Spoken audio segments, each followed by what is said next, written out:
स्वागत है आपका आपकी अपनी चैनल वेक अप पे। इस चैनल पर नैतिक सीख देने वाली मजेदार कहानियाँ आती है। अगर आप इस चैनल पर पहली बार आए हैं तो इस चैनल को सब्सक्राइब कर लीजिए और हाँ, अगर वीडियो अच्छी लगे तो कमेंट और लाइक जरूर करें। तो शुरू करते हैं आज की कहानी। हस्तीपुर गांव के मध्य एक सुंदर, शांत और प्राचीन आश्रम में एक विद्वान ब्राह्मण का निवास था। उनकी विद्वता और ज्योतिष विद्या की ख्याति दूर दूर तक फैली हुई थी। लोग उन्हें अपने जीवन की समस्याओं का समाधान और भविष्य की दिशा जानने के लिए आते थे। उनकी एक अद्भुत विशेषता थी कि वे मात्र माथे की लकीरों को देखकर व्यक्ति के अतीत, वर्तमान और भविष्य का वर्णन कर देते थे। हालांकि उनका अपना जीवन एक अधूरी इच्छाओं की गाथा था। वे संतान सुख से वंचित थे। एक दिन उनके घर में भविष्य जानने के इच्छुक यजमानों की भीड़ लगी हुई थी। उनमें से एक यजमान, जो धन धान्य से परिपूर्ण था, ब्राह्मण के पास पहुंचा और बोला, ब्राह्मण देवता, मैंने जीवन में वह सब पा लिया है जो मैंने कभी चाहा था। धन, संपत्ति, कुल की ऊंचाई और एक ऐसी पत्नी जो सुंदरता और गुणों की प्रतिमूर्ति है। हमारी पुत्री भी अपनी माँ के समान कोमल स्वभाव और मधुर वाणी की धनी है, परंतु मेरे जीवन में एक कमी है। मैं पुत्र सुख से वंचित हूँ।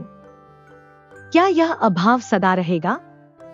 ब्राह्मण ने यजमान के माथे की रेखाओं पर गहरी दृष्टि डाली और शांत स्वर में बोले, यजमान, आपका भाग्य अद्वितीय है।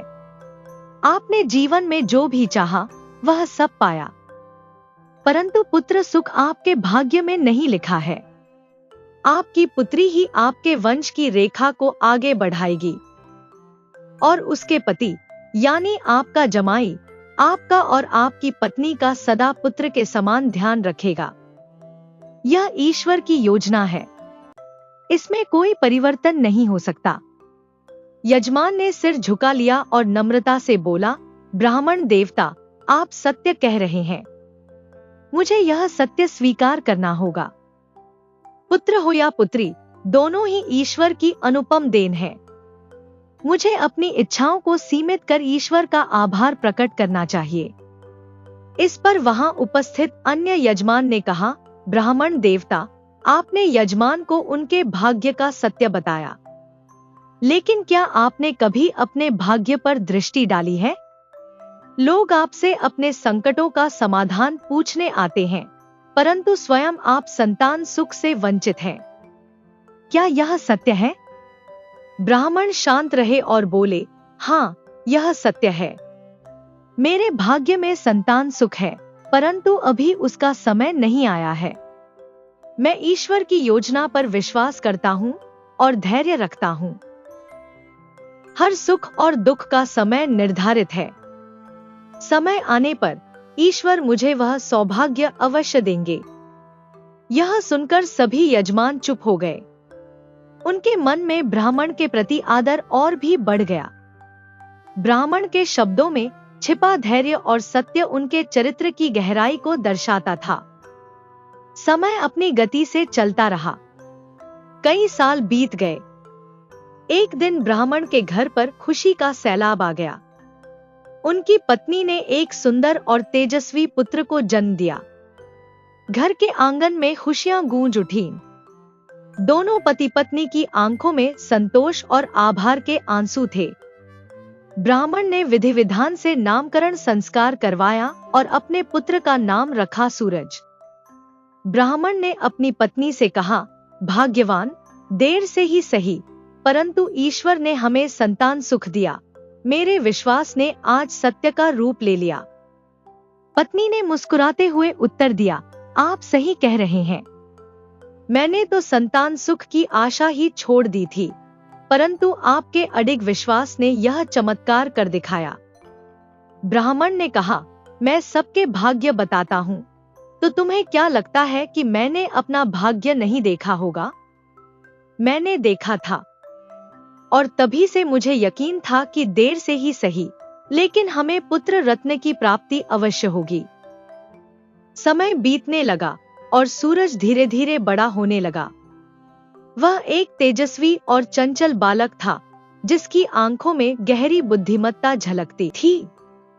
ब्राह्मण ने उसे छोटी उम्र से ही शिक्षा देने का कार्य आरंभ कर दिया। एक दिन पत्नी ने हैरानी से कहा, आप सूरज को इतनी छोटी उम्र में वेद पुराण सिखाने लगे हैं? वह अभी एक बालक है, उसे इन बातों की समझ कहाँ होगी? ब्राह्मण ने शांत स्वर में उत्तर दिया, बाल्यकाल में बालक का मस्तिष्क सबसे तीव्र होता है। इस समय में उसे जो भी सिखाया जाए, वह जीवन भर उसकी स्मृतियों में रहता है। वह अपने आसपास जो कुछ देखता और सुनता है, वही उसका भविष्य निर्माण करता है। मैं चाहता हूँ कि सूरज मुझसे भी बड़ा ज्ञानी और विद्वान बने। पत्नी ने ब्राह्मण की गहरी इच्छा को समझते हुए कहा, अच्छा, तो यह बात है। आप अपने पुत्र को खुद से भी अधिक ज्ञानी और विद्वान बनाना चाहते हैं। फिर तो मैं पिता और पुत्र के बीच कुछ भी नहीं कहूंगी। आपको जो उचित लगे आप करें। सूरज अपने पिता की देखरेख में संस्कार, ज्ञान और विद्या का मार्गदर्शन पाने लगा। ब्राह्मण उसे वेद पुराण, उपनिषद और शास्त्रों की गूढ़ बातें सरलता से समझाते। सूरज भी पूरे ध्यान से हर बात सुनता और अपने मस्तिष्क में उतार लेता। गांव के लोग अक्सर कहते, ब्राह्मण देवता का पुत्र बड़ा होकर जरूर एक महान ज्ञानी बनेगा। उसमें तो अभी से एक तेजस्वी आभा दिखने लगी है। ब्राह्मण अपनी पत्नी से कहते, देखना सूरज एक दिन वह प्रकाश बन जाएगा जो पूरे संसार को आलोकित करेगा। ब्राह्मण देवता के घर रोज ही लोगों का तांता लगा रहता था। हर कोई अपना भविष्य जानने और अपनी समस्याओं का समाधान पाने के लिए आता था। सूरज, जो अब 6 वर्ष का हो चुका था, बड़े ध्यान से रोज नए चेहरों को अपने पिता के पास आते जाते देखता। हर कोई पिता के सामने सिर झुकाए खड़ा होता और फिर पिता उनकी हथेली पर नजर डालते हुए कुछ कहने लगते। सूरज के नन्हे मन में इस सब के प्रति गहरी उत्सुकता थी। एक दिन जब ब्राह्मण देवता लोगों का भाग्य देख रहे थे, सूरज वहीं पास में खेल रहा था। अचानक उसकी उत्सुकता ने उसे पिता के पास खींच लिया। वह मासूमियत से बोला, पिताजी, आप इन लोगों से क्या बातें कर रहे हैं? ब्राह्मण देवता ने मुस्कुराते हुए उत्तर दिया, पुत्र, मैं इनका भाग्य देखकर इन्हें बताता हूँ कि इनके जीवन में आगे क्या होने वाला है। सूरज की आंखों में चमक आ गई। उसने तुरंत कहा, पिताजी, मुझे भी मेरा भविष्य जानना है। मुझे भी बताइए कि मैं बड़ा होकर क्या करूंगा। ब्राह्मण देवता ने उसके सिर पर स्नेह से हाथ रखते हुए कहा, पुत्र, अभी तुम बहुत छोटे हो, केवल 6 वर्ष के हो। इतनी छोटी आयु में तुम्हें तुम्हारे भविष्य को जानने की कोई आवश्यकता नहीं है। जब तुम बड़े हो जाओगे और उचित समय आएगा, तो मैं अवश्य तुम्हें बताऊंगा कि तुम्हें जीवन में क्या प्राप्त होगा और कब। सूरज का मासूम चेहरा नाराजगी से भर गया। वह चुपचाप वहां से चला गया, लेकिन मन ही मन वह पिता के इस कौशल को समझने की कोशिश करता रहता। आए दिन जब वह लोगों को अपने भविष्य के बारे में जानने के लिए उत्सुक देखता, तो उसकी जिज्ञासा और बढ़ जाती। कुछ समय बीत गया। एक दिन सूरज अपनी माँ के पास आकर बोला, माँ, मैं आज भोजन नहीं करूंगा।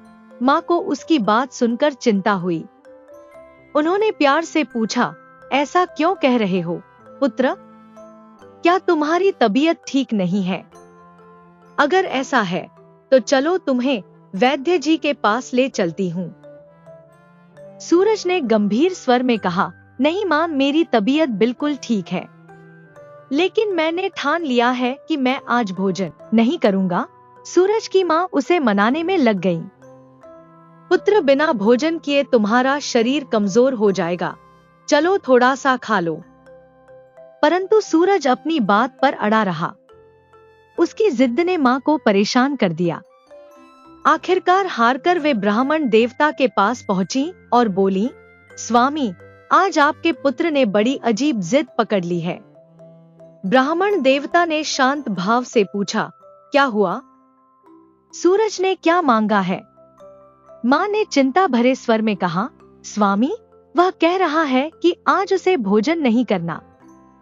कारण पूछने पर कुछ भी नहीं बता रहा, बस जिद करके बैठा है। ब्राह्मण देवता ने हंसते हुए कहा, अरे बच्चों का क्या है, वे तो नई नई जिद्दें करते ही रहते हैं।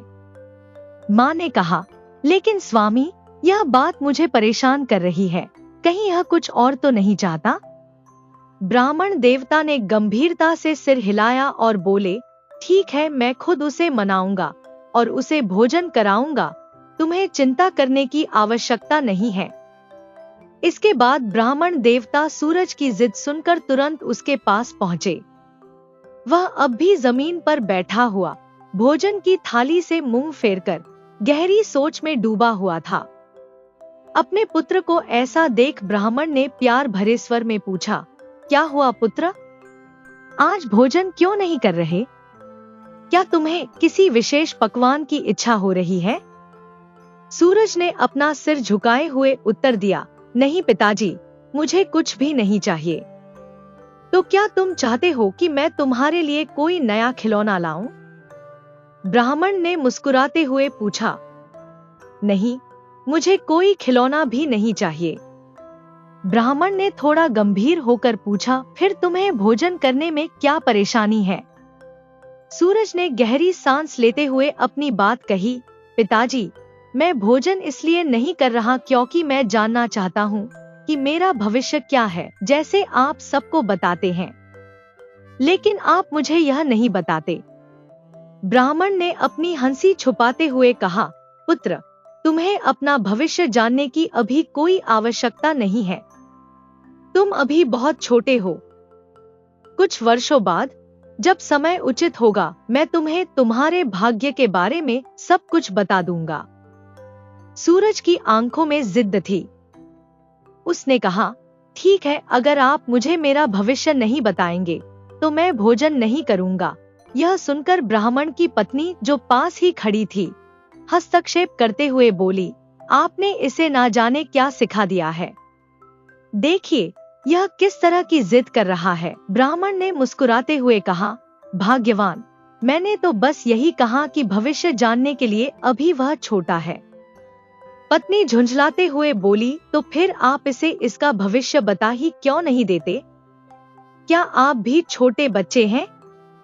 ब्राह्मण ने गहरी सांस ली और बोले, ठीक है, अगर यही चाहता है तो मैं इसे इसका भविष्य बताऊंगा।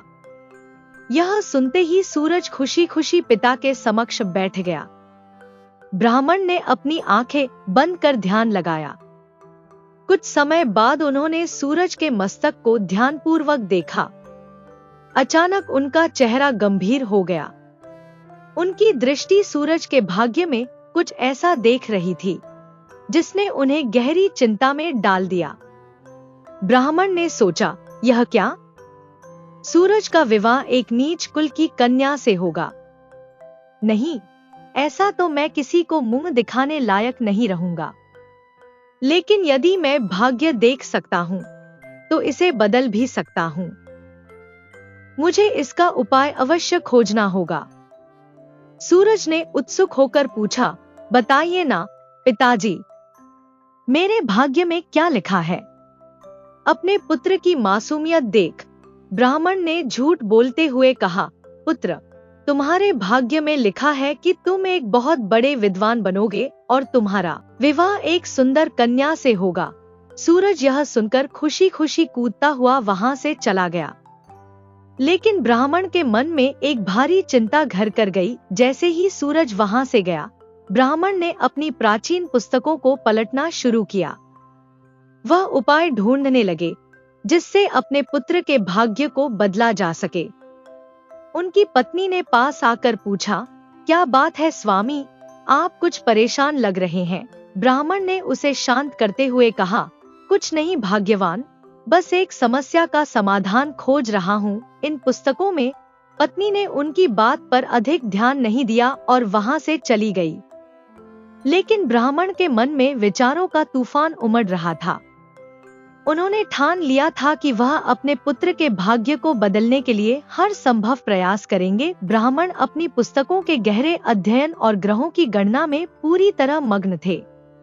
उनकी चिंता स्पष्ट थी। उनके पुत्र सूरज का भाग्य किसी नीच कुल की कन्या से जुड़ा हुआ था। वह ग्रहों के तालमेल और योगों का विश्लेषण करते रहे और अंततः उन्हें यह ज्ञात हुआ कि गंगा किनारे उनके गांव से 20 कोस दूर एक मछुआरा रहता है। मछुआरे की 4 बेटियां हैं और उन्हीं में से सबसे छोटी कन्या का योग सूरज के विवाह के लिए बन रहा था। ब्राह्मण के मन में एक अडिग निश्चय हुआ, मैं इतने लोगों का भाग्य सुधारता हूँ, तो अपने पुत्र का भाग्य क्यों नहीं बदल सकता। मैं अपने सूरज का विवाह कभी भी नीच कुल की कन्या के साथ नहीं होने दूंगा। यह सोचकर वह मछुआरे के घर जाने का निर्णय लेते हैं। सुबह का समय था। गंगा की ठंडी हवा और पक्षियों की चहचहाहट के बीच ब्राह्मण मछुआरे के छोटे से कच्चे घर तक पहुंचते हैं।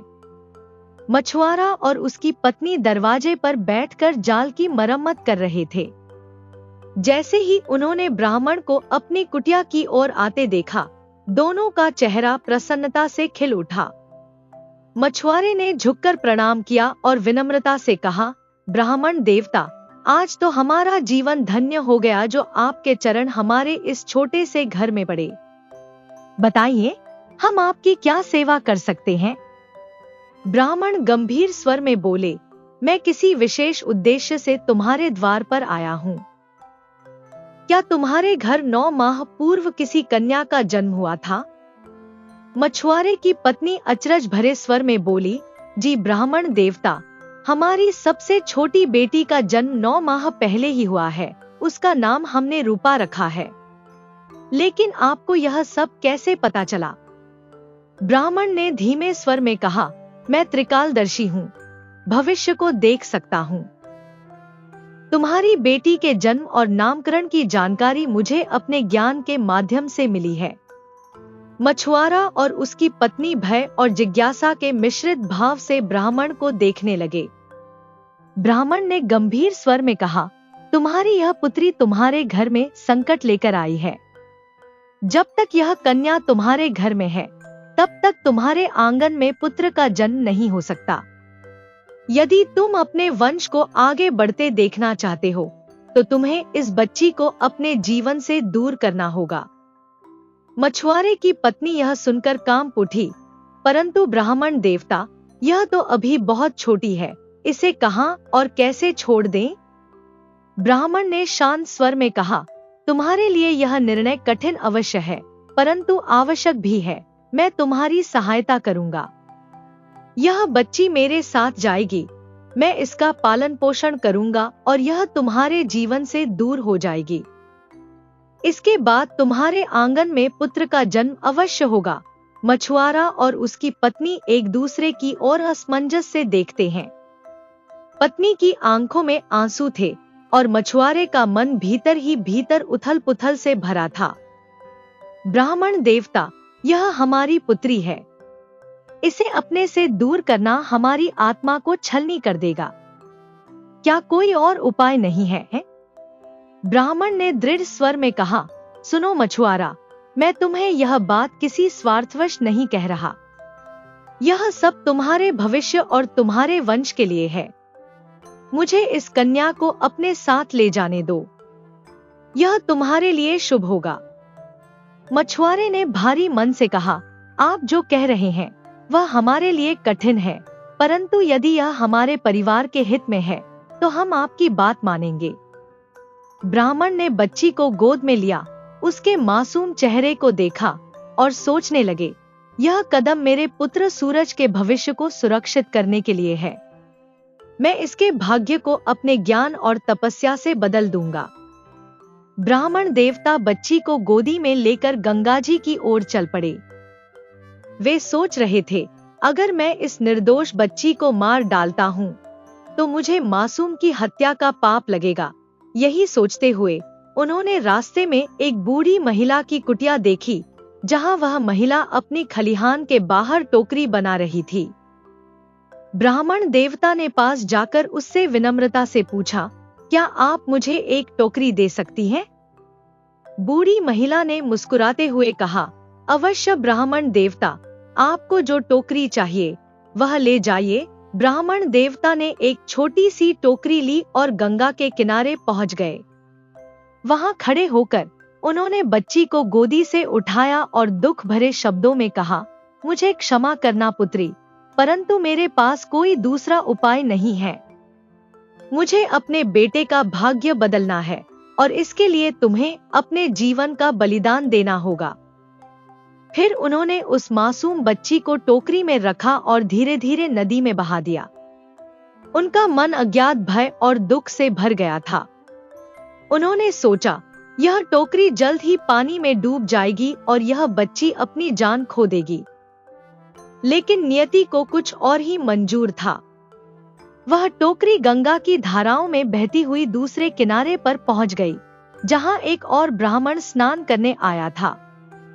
उसने टोकरी को देखा और चौंकते हुए कहा, यह टोकरी किसकी है?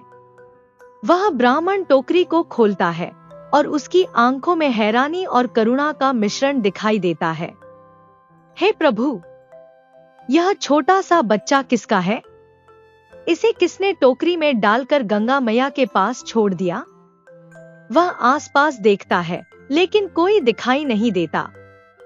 ब्राह्मण देवता उस छोटे से शिशु को गोदी में उठाते हैं और अपनी आंखों में दया और चिंता के भावों के साथ कहते हैं, तुम्हारे साथ जो हुआ है वह भगवान की इच्छा है, अब तुम्हें मेरे पास ही रहना होगा।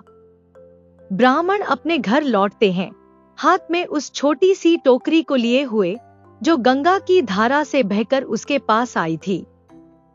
उसके चेहरे पर एक विशेष प्रकार की संतुष्टि और आश्चर्य की चमक थी।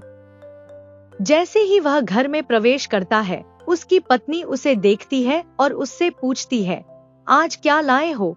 इतने संतुष्ट क्यों लग रहे हो? ब्राह्मण ने उस टोकरी को अपनी पत्नी की ओर बढ़ाया और कहा, देखो, आज गंगा मैया ने हमारी वर्षों की मनोकामना पूरी कर दी है। पत्नी हैरान होकर पूछती है, किस मनोकामना की बात कर रहे हो? ब्राह्मण ने धीरे से उत्तर दिया, तुम्हें याद है, मैं रोज गंगा में स्नान करने जाता था और गंगा मैया से यही प्रार्थना करता था कि वह हमें एक संतान दे। और आज गंगा मैया ने हमारी प्रार्थना सुन ली। ब्राह्मण ने टोकरी से बच्ची को बाहर निकाला और कहा, देखो, इस कन्या के चेहरे पर एक अद्भुत चमक है। यह किसी साधारण परिवार की नहीं हो सकती, यह किसी तेजस्वी कुल की कन्या है, तभी तो गंगा मैया ने इसे अपनी गोदी में समेट रखा था। इतने खतरनाक पानी में से यह बच्ची कैसे सुरक्षित बाहर आई?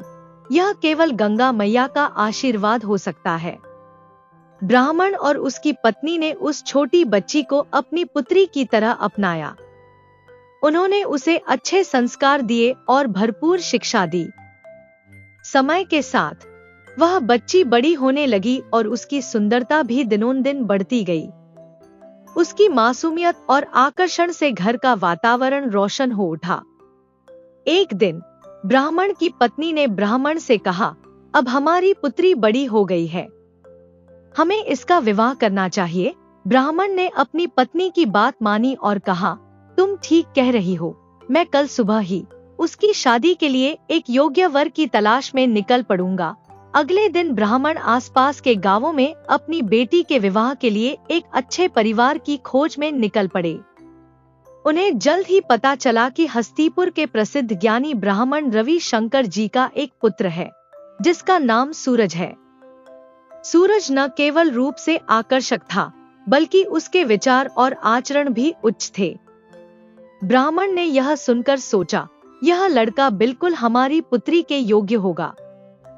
और फिर उसने तय किया कि वह हस्तिपुर जाकर सूरज के परिवार से बात करेगा।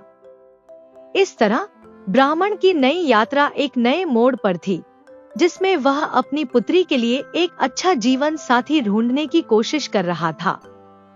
जब वे पंडित रविशंकर के घर पहुंचते हैं, तो उनका स्वागत गर्मजोशी से होता है।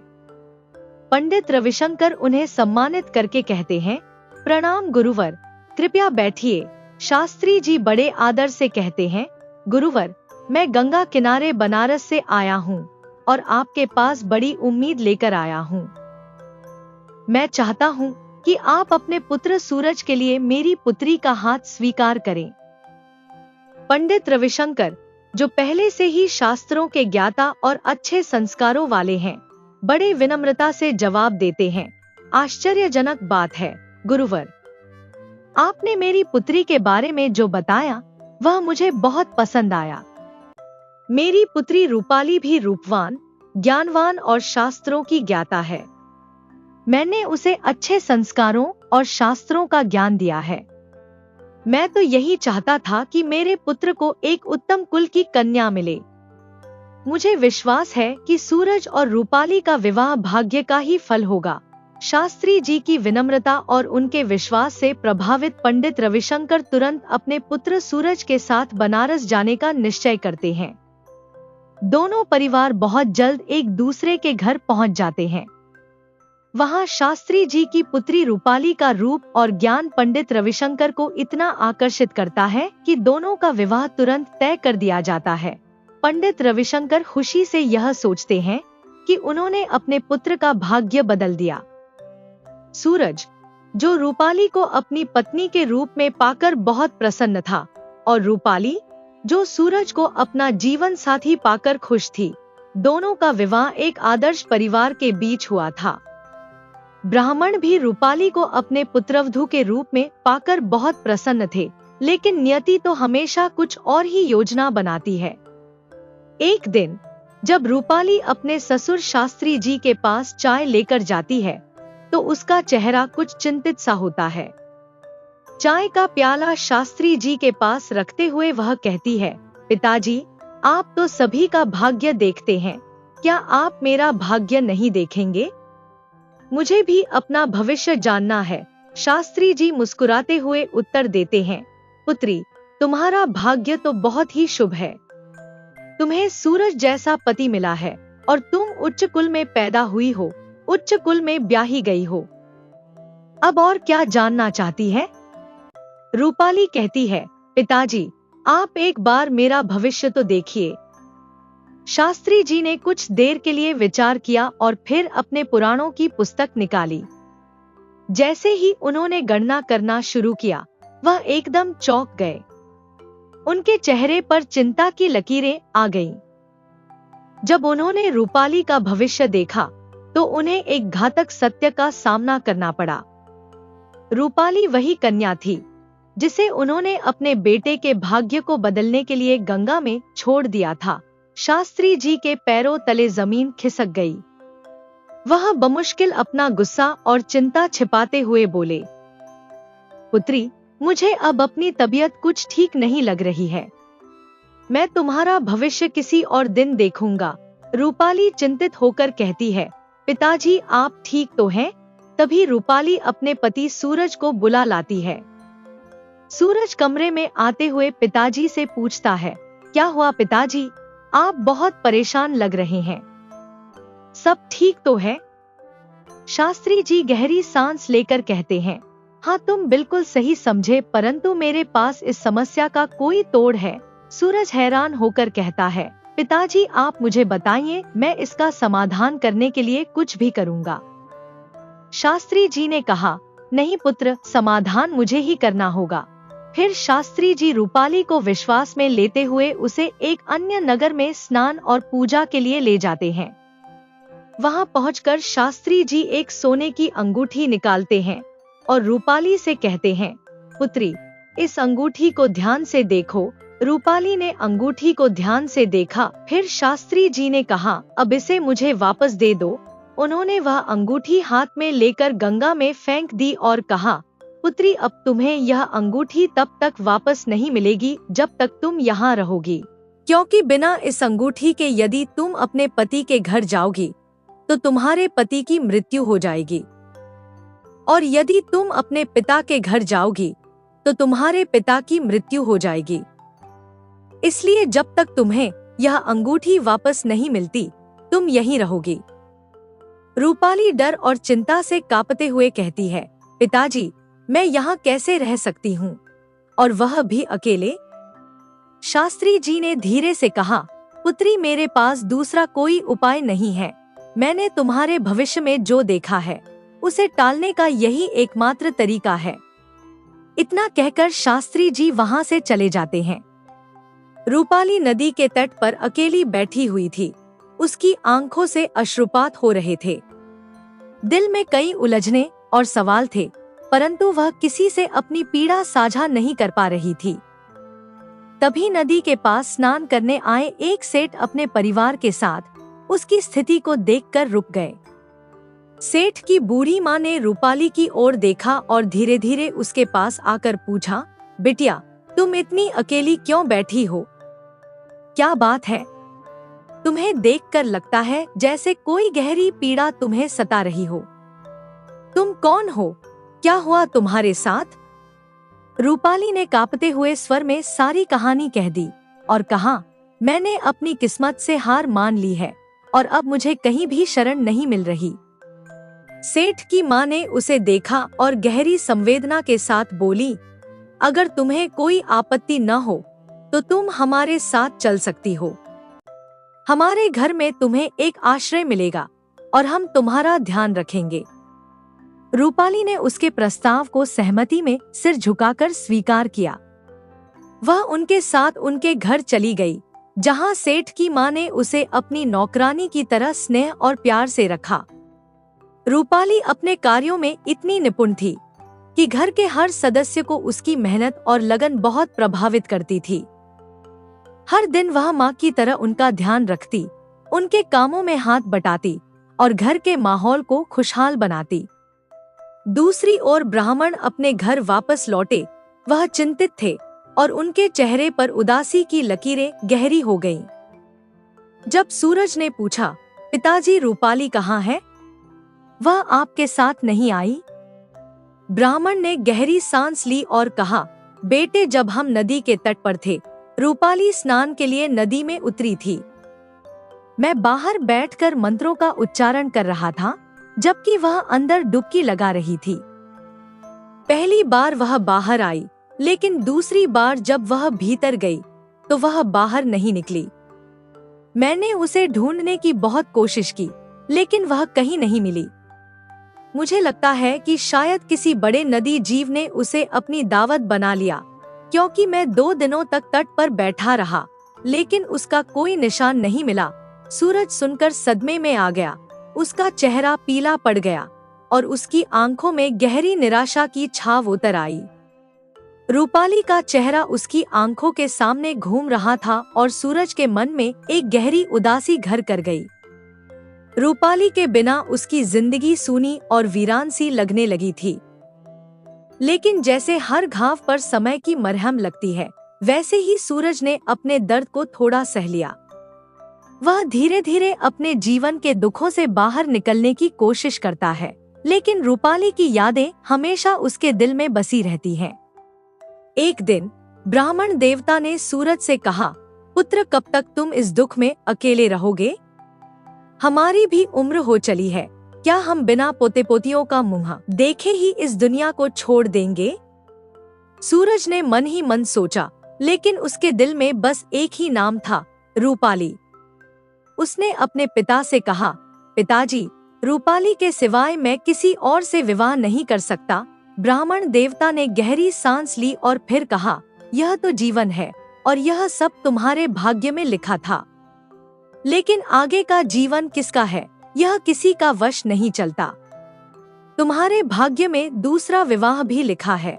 पिता की बातों को समझकर सूरज दूसरे विवाह के लिए राजी हो गया। वह उसी गांव में रिश्ते के लिए जाता है, जहां रूपाली सेठ की मां की नौकरानी बनकर रह रही थी। सेठ ब्राह्मण का परम मित्र था, इसलिए ब्राह्मण देवता और सूरज पहले सेठ के घर पहुँचे। सेठ का घर शाही था और वे दोनों विश्राम करने के बाद सूरज के लिए कन्या देखने के लिए जाते हैं। जब सूरज रूपाली को अपने सामने जीवित देखता है तो वह हैरान होकर बोल पड़ता है, रूपाली, तुम कहाँ चली गई थी? पिताजी ने तुम्हें कितना ढूंढा। रूपाली मुस्कुराते हुए कहती है, मैं कहीं नहीं गई थी। पिताजी ने ही मुझे कहा था कि जब तक वो अंगूठी वापस नहीं मिलती मैं घर वापस नहीं आ सकती, अन्यथा आपके प्राण चले जाएंगे। यह सुनकर सूरज का दिल भर आता है। वह पिताजी से पूछता है, पिताजी, यह सब क्या कह रही है? ब्राह्मण देवता शर्मिंदगी से सिर झुका लेते हैं। वह सबके सामने सारी बातें बताते हैं, मुझसे बहुत बड़ी गलती हो गई। मैं भविष्य का ज्ञाता होने के साथ साथ खुद को ईश्वर से बड़ा समझने लगा था और तुम्हारा भाग्य बदलने चला था। ब्राह्मण देवता सूरज और रूपाली दोनों से माफी मांगते हैं। सूरज और रूपाली दोनों अब अपने जीवन को हंसी खुशी व्यतीत करने लगते हैं। ब्राह्मण देवता उस दिन के बाद भविष्य देखने का कार्य छोड़ देते हैं और यह सीख लेते हैं कि जीवन में कोई भी चीज नियति से ऊपर नहीं होती। यह कथा जीवन के सत्य को उजागर करती है कि भाग्य को किसी के द्वारा बदला नहीं जा सकता और हर किसी को अपनी नियति को स्वीकारना चाहिए। दोस्तों, अगर आपको वीडियो अच्छी लगी हो तो जाने से पहले प्लीज इस वीडियो को लाइक और चैनल को सब्सक्राइब करते हुए जाइए और हाँ, कमेंट में लिखकर जरूर बताएं कि आपको वीडियो कैसी लगी। धन्यवाद। हंसते रहिए, मुस्कुराते रहिए, लाइफ में मोटिवेटेड रहिए।